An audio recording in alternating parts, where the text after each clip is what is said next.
That incredible bond we share with our dogs, it's just one of the best parts of life, isn't it? Watching them go from a goofy, clumsy puppy to this loyal, amazing companion is, well, it's a journey. But then one day you look down and you see a little gray on their muzzle, or maybe there's a little less spring in their step. And just like that, their golden years are here.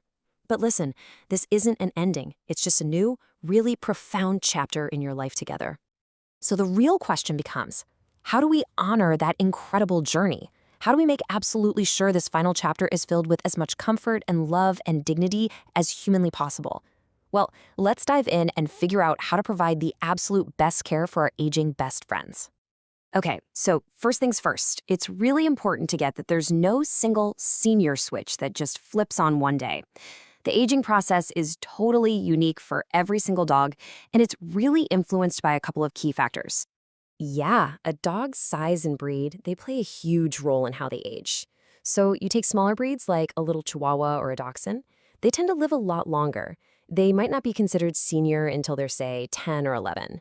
But for the giant breeds, we're talking Great Danes, Mastiffs, their golden years can actually start as early as 5 or 6 years old. Big difference, right? So, as our dogs get older, our role starts to shift a little bit.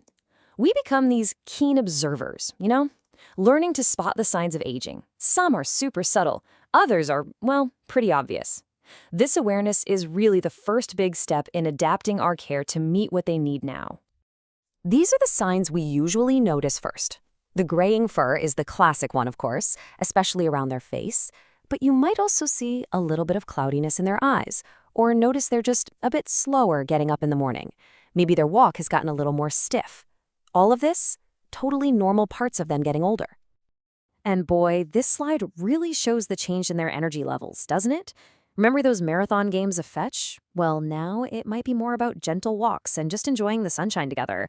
Senior dogs, they just naturally get tired more quickly, and they're going to spend a lot more time napping. It's not them being lazy, it's just a whole new rhythm of life. Now, beyond the visible signs, there are some deeper health things we really need to keep on our radar. Arthritis is incredibly common. That's what causes a lot of that stiffness we just mentioned. Dental issues can actually make eating painful for them. And just like people, some dogs can experience cognitive changes, which might look like them getting disoriented, staring into corners, or even seeming lost in a room they've known their whole life. And this is exactly why your veterinarian becomes your most important partner during these years. I mean, truly, those regular senior wellness exams, which often include blood work, can catch these conditions so much earlier. And that allows for way more effective management and just a much better quality of life for your dog. So knowing what to look for is half the battle. Now we can shift our focus from just observing to actually doing something. It's all about making it simple but really meaningful adjustments to their world to make sure they stay comfortable, happy, and safe. And these are some fantastic, super practical steps. An orthopedic bed can do wonders for achy joints.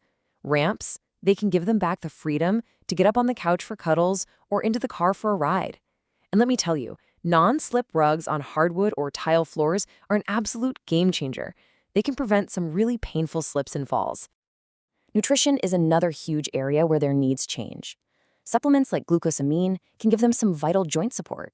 And those specialized senior dog foods, they're formulated just for them, usually with fewer calories, which helps prevent weight gain in a less active dog, and often more fiber to help with digestion. And of course, a no-brainer, always make sure they have plenty of fresh water. Physical comfort is absolutely vital, but we can't forget about their mental and emotional well-being. Keeping their mind and their spirit engaged is every bit as important as caring for their body. Their activities just need a little adjustment, that's all. Those high-impact runs are probably out, but gentle walks or even swimming can be wonderful for keeping their muscles toned without stressing their joints. Puzzle toys are fantastic for mental stimulation, and short, fun little training games keep their minds sharp and, most importantly, engaged with you. And this quote, man, it just says it all, doesn't it? Senior dogs thrive on companionship and the love of their human family. Honestly, more than anything else, more than the special beds or the supplements, what they truly, truly need is you, your presence, your affection, your company. It's so essential to just make time for those quiet moments. A gentle brushing session, just sitting together on the porch, a soft pat every time you walk by. This quality time provides so much comfort, it reduces their anxiety, and it just reinforces that incredible bond you've built over a lifetime. All right, this is, without a doubt, the hardest part of the entire journey. But preparing for it and approaching it with love and as much information as you can get can really help us make the most compassionate decisions for our beloved friends when the time comes. This is not a decision you ever have to make alone. It's a conversation. It's a partnership with your veterinarian, and it's focused completely on your dog. Are they still enjoying their favorite things? Can their pain be managed effectively? The focus is always, always on their comfort and their dignity. You might hear the term palliative care or sometimes hospice care, and it's a really loving option to know about. It's not about trying to cure an illness, it's all about managing symptoms and just maximizing their comfort in their final days or weeks. It's a beautiful way to provide support when they need it most. And when the time comes, please remember to be kind to yourself. The grief is real because the love was so real. It's like losing a family member. So allow yourself that space to grieve. Talk to people who get it. Creating a small memorial can be a really beautiful way to honor their memory. And please take care of yourself through it all. You know, in the end, this is what it all comes down to. They spend their entire lives giving us this unconditional, uncomplicated love and companionship. By being proactive, by being compassionate, and just by being present, we can give them the beautiful, dignified final chapter they so, so richly deserve.